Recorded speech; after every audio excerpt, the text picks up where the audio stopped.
Good morrow to you all. I am Leopold II, King of Belgium. I have been resurrected from the dead by a couple of complete douchebags to tell you all about the horrendous things I did during my reign as king. So, to start off, I cannot keep a promise. In the year 1885, I told the Congolese people that I would give them freedom, suppress the slave trade, and improve the living conditions for all those living there. I decided to expand our country for the good of the Belgianese people, and I acquired 2.3 million square kilometers of land. Well, aren't you kind-hearted? Do not offend me so.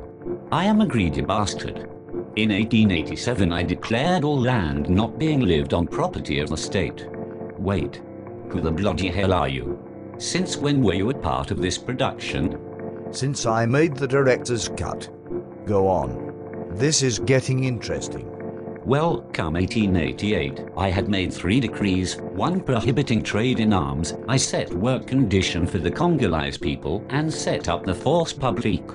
They quote, our real troubles didn't start until the year 1891, when the rubber trade started to increase. Ah, yes, John Dunlop, my saving grace. He invented the first pneumatic tire, thus putting my country in business. Wouldn't that be an all-around good though? You would think so, wouldn't you? But I found a way to make it bad. I put a rubber tax on the chiefs of the tribes, and if they did not, or could not, come up with the rubber, I had no women taken away and children murdered. And if there was any resistance, my force publique would take care of them. With the firm hand, hey! Why, yes, I suppose so. Anyways, come 1900, the Congolese people started refusing to work, putting up more and more resistance. Bah, as if I needed that. So, I paid off the chiefs to supply free labor and bought slaves from the slave traders roaming through the country. Well, your initial plan sure backfired, didn't it? It was for the greater good. Even after I had made the deal with the chiefs, there were still some people, the rebels, who thought they could wiggle their way out of my grasp.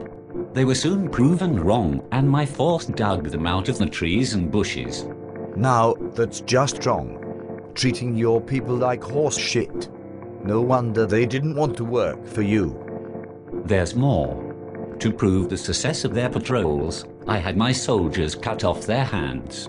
And, if they weren't able to, they had to get a hand off of a living person. That way, there was as many hands as there were bullets fired. So cruel. Well, if you think so. Anyways, a few months later, the media started to spread the things I'd done all over the place, telling everyone how bad and cruel I was to the Congolese people. So I, with my excellent persuasive skills, bribed the media into silence. But alas, that didn't work. In 1903, the British House of Commons decided that they needed to butt in and take international actions. So, in the end, you were pretty much screwed. Exactly. Many important people, such as Mark Twain, began to take notice and draw attention to my rubber atrocities, and all attempts I made to discredit them were in vain. Come 1918, the Belgian Parliament had put caps on the amount of power I could have over the country. But they gave me some money for all the sacrifices I had made for the country. Afterwards, I attempted to get rid of all the evidence there was of the crimes I had committed, ordering the CFS archives to be burned. By the end of my reign of rubber, I had killed between 10 to 20 million Congolese people. And it was almost forgotten, that is, until the History Channel. Damn you A&E television networks. Damn you.